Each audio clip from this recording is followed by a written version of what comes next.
There's a story I've been working on about a young disabled veteran, an awesome guy named Kyle Noose, just an absolute sweetheart of a guy. You can't help but like him from the minute you speak to him. I profiled Kyle and his attorney, Chris Reed, who joins me now, on another show I do last week. The story really hit me and many others, not just on that production team, but also in the conservative world. And we took to social media to get the word of Kyle's case out there. I then tweeted it out, and I got it to some friends of mine in the White House. Dr. Sebastian Gorka, who's a good friend of mine. You know, Seb Gorka has been on the show many times. He was really struck by this. We got it to many, many people close to the administration, and couldn't be happier to report there was a little bit of movement. So to tell you all about it, a really great guy, by the way, he's a hero in his own right. He's doing outstanding pro bono work for veterans, is Kyle Noose's attorney, Christopher Reed. He joins us from Birmingham, Alabama. Chris, thanks so much for being here this morning on short notice. Really appreciate that you made the time. Oh, I'm happy to be here.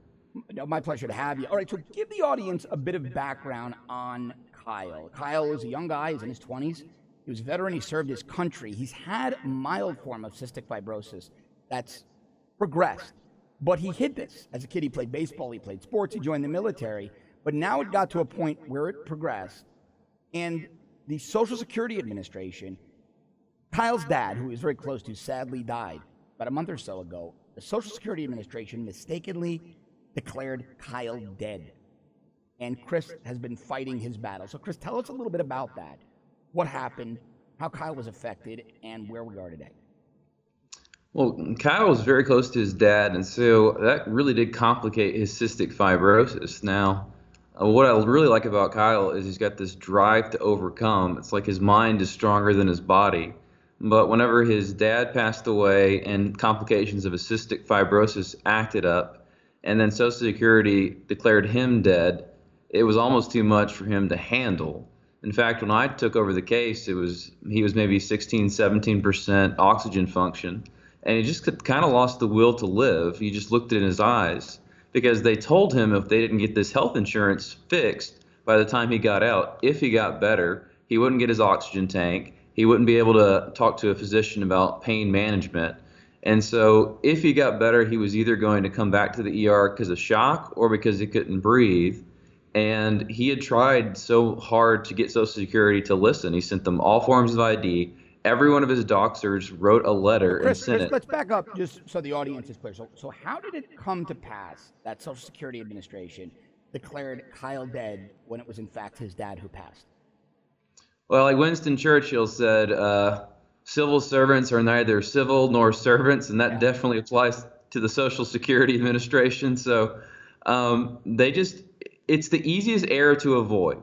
All right, so when his dad died, they both had the first name Gregory's. They're both their first names. They don't have the same birth date. They don't have the same Social Security number. So somebody just keyed in Gregory Nuss, and instead of looking at it like is Kyle a nickname? His middle name?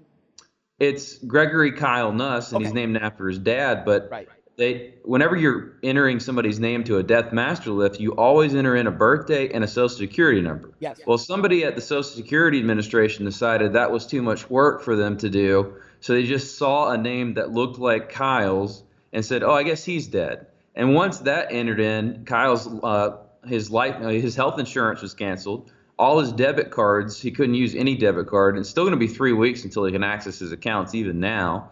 And whenever we talked to different people that have been through this, they said earliest we could expect would be about 6 months for them to fix it, and that would be soon for the Social Security Administration. Well, Kyle didn't have 6 months. So at that time, we're just like, well, we're going to bring it to the media. We're going to bring it to congressmen and senators. And then we finally got it to the White House.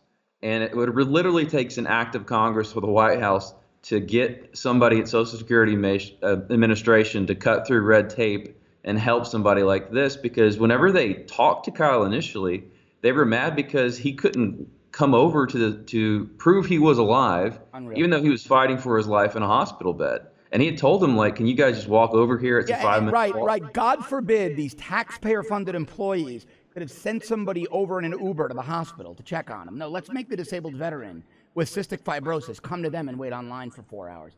It's so infuriating. Now, one of the things about this story that I particularly loved was that this was really a bipartisan effort. Look, I've always been very honest about my political bent. I'm a conservative commentator, but there are certain things that should be apolitical. They shouldn't, I don't even want to say bipartisan, they should be apolitical. Helping someone like Kyle serve this country, the government completely botched it.